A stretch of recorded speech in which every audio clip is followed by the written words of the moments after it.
Hello dear students. बऱ्याच जणांचा असा कमेंट आल्या की उद्या आमचे सायन्स 2चे पेपर आहेत आणि मगाशी जो टाकलेला व्हिडिओ होता खरंच तुमच्यासाठी इम्पॉर्टंट होताच, परंतु तुमच्यासाठी मी अजून एक बनवून ठेवलेली होती आणि हे ॲक्च्युली मी उद्या तुमच्यासोबत शेअर करणार होते. पण बऱ्याच जणांचे जेव्हा तुमचे मेसेज आले की उद्या पेपर आहे, सो मला असं वाटलं की आजच्या ऐवजी म्हणजे उद्याच्या ऐवजी मी हे जर आज पाठवले तर तुम्हाला नक्कीच उद्याच्या पेपरसाठी अजून जास्त फायद्याचे होतील. सो मी हे काही 2 मार्कचे क्वेश्चन्स तुमच्यासाठी कंपाईल केलेले आहेत, एकत्र केलेले आहेत वेगवेगळ्या पेपर्समधून. सो ते एकदा जस्ट बघून जा. सायंटिफिक रिझन असतील किंवा आन्सर द फॉलोइंग वाले जे 2 मार्कचे क्वेश्चन्स असतील. सो हे बऱ्याच पेपरमधनं एकत्र काढले, तुम्हाला नक्की याचा उपयोग होणार. तुमच्या प्रश्न बघताना लक्षात येईल बघा की कितीतरी प्रश्न पुन्हा पुन्हा रिपीट होत आहेत. सो कुठले आहेत, काय आहेत. आता हे तुम्ही काय करणार, जस्ट क्वेश्चन बघा, ओरली त्याचं उत्तर शोधायचं ट्राय करा. लिहित वगैरे बसू नका, पाठ वगैरे करू नका, जस्ट प्रश्न बघा, ओरली उत्तर द्यायचा प्रयत्न करा. ह्या पद्धतीनं तुम्ही ह्याची तयारी करणार आहात. ठीक आहे. सो जसं पहिला प्रश्न आहे, a body gets irritated when it come in contact with the jellyfish. Jellyfish हा निडारिया फायलम मधला ॲनिमल येतो. सो ह्याच्यामध्ये त्याचे जे निडोब्लास्ट असतात, तर निडोसाइट्स नावाच्या सेल्स असतात त्याच्यात, की जे एक स्पेसिफिक केमिकल रिलीज करतात प्रेला कॅप्चर करण्यासाठी. आणि सो जेव्हा ते तुमच्या कॉन्टॅक्टमध्ये येतात, they release those chemicals from the nidocytes आणि म्हणून युअर बॉडी गेट्स इरिटेटेड. त्यानंतर human beings have an important place in environment. रिसेंटलीच एका व्हिडिओमध्ये मी तुम्हाला याचं उत्तर सांगितलेलं आहे की human activities decide the quality of the environment around us. So वेगवेगळ्या ॲक्टिव्हिटीज जसे की डिफॉरेस्ट्रेशन असेल, डेव्हलपमेंटल प्रोजेक्ट्स असतील, ह्या सगळ्याच्यामुळं काय झालेलं आहे, ही जी एन्व्हायरमेंटची क्वालिटी आहे ती डे बाय डे डिग्रेड होत आहे. सो आपणच मग वेगवेगळ्या ॲक्टिव्हिटीजच्या थ्रू ती क्वालिटी पुन्हा रिस्टोअर करू शकतो आणि म्हणून आपला प्लेस जे आहे तो इम्पॉर्टंट आहे हे सांगाल. Vertebrates have been slowly evolve from invertebrates. ह्याच्यामध्ये पण तुम्ही हे सांगाल की कशा पद्धतीनं त्यांची इव्हॉल्युशन झालेली आहे व्हर्टिब्रेट्सची. त्यानंतर effective disaster management makes us well prepared for future.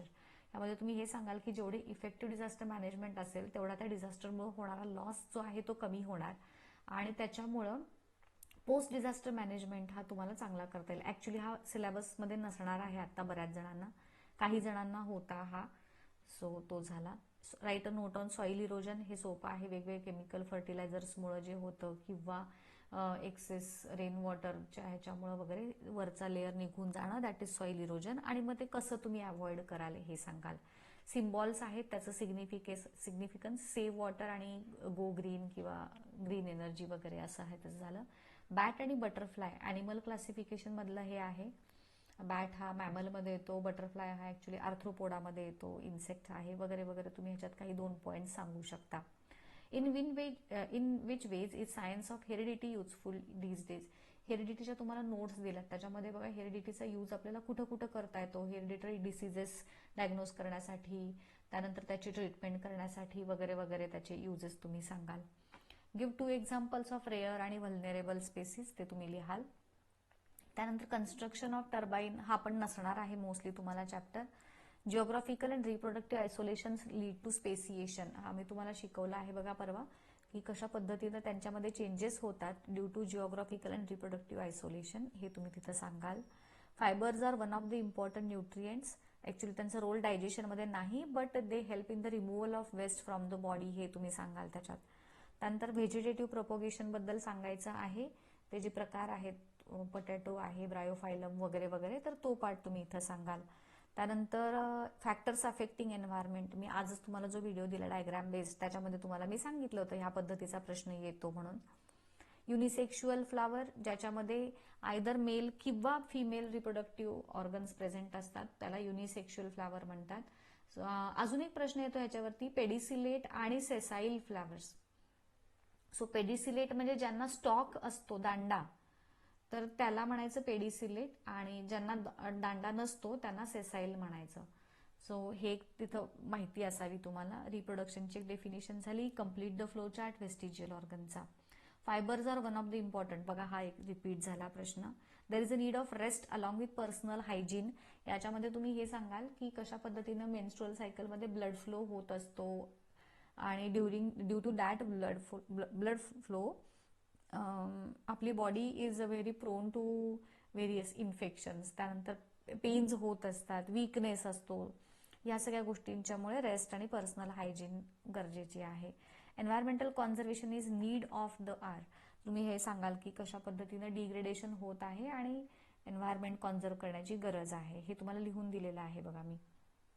Define sacred groves and write examples of any four. हा बघा, हा जरा वेगळा प्रश्न आहे. सॅक्रेड ग्रूवची डेफिनेशन तर लिहू शकतो, पण 4 सॅक्रेड ग्रूव्ज इन युअर एरिया हा थोडा वेगळा आहे, असा खरं तर विचारत नाहीत प्रश्न. एनी 2 सेक्शुअली ट्रान्समिटिंग डिसीजेस, ते गोनोरिया, सायफिलिस वगैरे तो येतो. हायड्रो इलेक्ट्रिक पॉवर प्लांट हा नसावा तुम्हाला. Side effects of radio active pollution, त्याच्यामध्ये हे येतं बघा, ते वेगवेगळे कॅन्सर सारखे डिसीजेस होतात, स्किन डिसऑर्डर, डोळ्याचे डिसऑर्डर्स वगैरे, तो पार्ट तुमच्या पुस्तकात आहे रेडिओ ऍक्टिव्ह पोल्युशन मध्ये बघा. नंतर फायबर्स पुन्हा रिपीट झालाय. Body temperature of reptile is not constant. Reptile हे कोल्ड ब्लडेड ॲनिमल्स येतात आणि कोल्ड ब्लडेड ॲनिमल्समध्ये बॉडी टेम्परेचर कॉन्स्टंट ठेवण्याची ॲबिलिटी नसते. त्यानंतर old mothers have greater chances, तर त्याच्यामध्ये तुम्ही हे लिहाल की as the age of the female increases the age of the egg cell also increases, आणि त्याची ability to divide and fertilise हे कमी कमी होत जाते आणि त्याच्यामुळे there R chances of conceiving abnormal children. त्यानंतर हेरिडिटी डिफाईन करा. मेकॅनिझम ऑफ हेरिडिटरी चेंजेस हा एक प्रश्न आहे. रेप्टाईल मॅमल मधला डिफरन्स. कॉर्डेट नॉन कॉर्डेट मधला पण डिफरन्स विचारला जातो. इथे कॅरेक्टरिस्टिक्स ऑफ कॉर्डेट लिहायचे आहेत बघा. बायोडायव्हर्सिटीची नोट लिहिताना इथं तुम्ही त्याची डेफिनिशन आणि त्याचे जे 3 प्रकार आहेत ना, जेनेटिक, स्पेसीज आणि इकोसिस्टम डायव्हर्सिटी, तो पार्ट इथे लिहाल. Mixing ethanol with petrol and diesel, ह्याच्यामध्ये सांगाल की इथॅनॉल हे क्लीन फ्युएल आहे, सो जेव्हा ते बर्न करतो आपण less pollutants are released into the atmosphere, हे सांगाल तुम्ही त्याच्यामध्ये.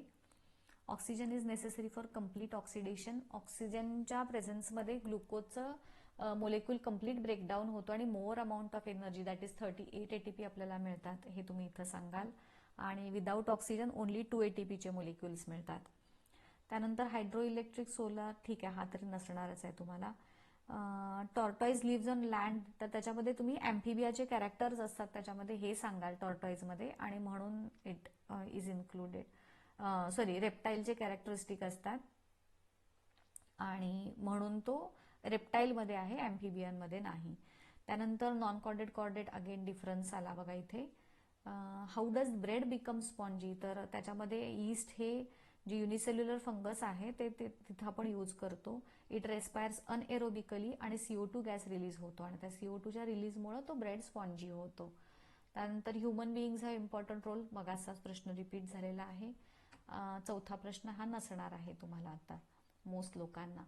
Human evolution, the hands become available for use, हा सायंटिफिक रिझनचा प्रश्न विचारलाय. हळूहळू जसं जसं जंगल कमी होऊ लागलं, डिफॉरेस्टेशन होऊ लागलं, तसं तसं man started living on land, आणि जेव्हा तो जमिनीवरती राहू लागला तेव्हा मग त्याच्या हाताचा यूज कमी कमी होत गेला, असं तुम्ही इथं लिहू शकता. By the age of 40-50 woman get menopause, तर त्याच्यामध्ये तुम्ही रिझन विचारला आता ह्याच्यामध्ये, तर तुम्ही हे सांगाल की त्याची ॲबिलिटी जी आहे टू फर्टिलाइज एग वगैरे ते जे कमी होतं, त्यांच्या मेनोपॉज म्हणजे मेन्स्ट्रुअल सायकलशी रिलेटेड जे हॉर्मोन्स आहेत आपले ते कमी कमी सिक्रेट होतात due to less activation of pituitary gland, आणि त्या हार्मोन्स कमी सिक्रेट झाल्यामुळे हळूहळू मेनोपॉज होतो फिमेल्समध्ये. It is absolutely necessary to control the fission reaction, हा नसणार आहे तुम्हाला चॅप्टर मे बी. त्यानंतर there is evidences of fetal science among chordates, तर कॉर्डेट्समध्ये फिटल सायन्स म्हणजे फॅटल आहे ते ॲक्च्युली म्हणजे तो एम्ब्रिओलॉजीचा पार्ट इथं तुम्ही लिहिणार आहात, की त्याच्यात हे सांगाल की इनिशियल स्टेजेसमध्ये ऑल एम्ब्रिओज जे आहेत ते सिमिलर असतात, नंतर नंतर त्याच्यामध्ये चेंजेस होत जातात, ते उत्तर इथं लिहायचं आहे तुम्हाला. सेल डिव्हिजनची इम्पॉर्टन्स लिहायचं आहे. सेल डिव्हिजनमुळं ते नाही का हे होतात, ऑर्गन्स तयार होतात किंवा जखमा भरून येतात वगैरे, इमॅसिएटेड ऑर्गन्स डेव्हलप होतात, तो पार्ट इथं तुम्ही सेल डिव्हिजनचा इम्पॉर्टन्समध्ये लिहाल. How does reproduction take place in fungus mucor, म्युकरमध्ये जे स्पोर फॉर्मेशनच्या थ्रू होतं तेच लिहायचं. 2 मार्कांसाठी आहे, सो डायग्राम काढायची गरज नाही. Why it is sed that pollution control is important, हा पण पर्सनल रिस्पॉन्सवाला आहे, तुम्हाला मी हा दिलेला आहे मध्यंतरी. त्यानंतर ग्रीन एनर्जी आपल्याला नसणार आहे. Some characters of parents are seen in their offsprings, sexual reproduction होतं, त्याच्यामध्ये जे जीन्स आहेत ते पेरेंटकडून ऑफस्प्रिंगकडे जातात आणि ते जे कॅरेक्टर्स ट्रान्सफर होतात ते कॅरेक्टर्स एक्सप्रेस होतात असं तुम्ही ह्याच्यामध्ये सांगाल. फायबर्सचा पुन्हा रिपीट झालाय. फर्टिलायझेशन आणि डबल फर्टिलायझेशन का होतं हे विचारलं जात आहे. सो त्याच्यामध्ये सांगायचं की वन मेल गॅमेट रिॲक्ट काय म्हणत आपण fuses with egg cell to form काय झायगोट आणि दुसरा male gamete react with the secondary nucleus. So दोन मेल गॅमेट्स दोन वेगवेगळ्या सेल्सना फर्टिलाइज करतं म्हणून त्याला म्हणायचं डबल फर्टिलायझेशन. त्यानंतर हेरिडिटी परत तो आला बघा, सेम रिपीट झाला. त्यानंतर how does energy obtain during starvation or hunger. जेव्हा आपण स्टार्वेशन और हंगरच्या ह्याच्यात असतो तेव्हा आपल्या बॉडीमध्ये जे स्टोअर्ड फॅट्स आणि प्रोटीन्स असतात त्यांच्यापासून आपल्याला एनर्जी मिळते बाय एरोबिक रेस्पिरेशन, हे सांगाल तुम्ही. How does reproduction take place in fungus mucor, repeat झालाय हा पण. आणि when was the UNEP established and how it was established, तर ते आहे बघा तुमच्या पुस्तकामध्ये युनायटेड नेशन्स एन्व्हायरमेंटल प्रोग्रामवरती आधारित. सो हे काही 2-2 मार्कांचे. हो अजून आहे तिथे. Some of the characters of parents हे आत्ताच झाला, रिपीट झालेला आहे. Krebs cycle is known as citric acid, तर सायट्रिक ऍसिड हा क्रेब्स सायकल मधला जो फर्स्ट बाय प्रोडक्ट आहे ऍसिटिल कोएन्झाइम एच्या ब्रेकडाऊन झाल्यानंतर जे मिळतो ऍसिटिल पार्ट पासून. सो फर्स्ट हे आहे म्हणून तो citric acid cycle. Flower is a structural and functional unit. All जे रिप्रोडक्टिव्ह पार्ट्स आहेत, जे व्हायटल ऑर्गन्स रिप्रोडक्शनशी रिलेटेड, ते फ्लावरमध्ये प्रेझेंट असतात. त्यानंतर डार्विनिझमचे ऑब्जेक्शन्स लिहायचे आहे तिथे. बॅलन्स्ड डाएटचं इम्पॉर्टन्स, सगळे न्यूट्रिएंट्स वगैरे मिळतात आपल्याला, ते तुम्ही लिहाल इथे. सेल डिव्हिजन हा रिपीट झालेला आहे. मेन्स्ट्रुअल सायकल त्याची फक्त डेफिनिशन लिहायची. आता इथे हा 2 मार्कांसाठी आहे, खूपच खरं तर छोटा आहे. सो इथे मेन्स्ट्रुअल सायकलची डेफिनिशन लिहायची, काय होतात एवढंच लिहायचं. त्याच्यात प्रोसेस वगैरे जास्त, it is controlled by main four hormones वगैरे त्याची नावं लिहायची जस्ट, बाकी काही लिहायचं नाही. विंड एनर्जीवाला प्रश्न नसणार आहे. गुड कम्युनिकेशन विथ अदर्स हा पण ठीक आहे, हा नसणार आहे. Newborns are produce from old age, हा मग असाच हा प्रश्न रिपीट आहे बघा, ॲबनॉर्मॅलिटीजवाला तो. त्यानंतर न्यूक्लिअर फ्युजनवाला पण हा रिपीट झाला, तो नसणार आहे तुम्हाला mostly. Chordate non chordate repeat आहे डार्विनचे थिअरीचे. जसे ड्रॉबॅक्स जे आहेत, लिमिटेशन्स, मग असे तुम्हाला कुठले होते, ठीक आहे, लॅमार्किझमचे होते, डार्विनिझमचे आले. सो ह्या पद्धतीने हे काही प्रश्न आहेत 2-2 मार्कांसाठी विचारले जाणारे. एकदा बघून घ्या, उत्तर एकदा व्यवस्थित बघून घ्या, नक्कीच तुम्हाला ह्याचा उद्याच्या पेपरसाठी फायदा होईल. ठीक आहे. सो चलो थांबते इथंच. Thank you. All the best for your exam.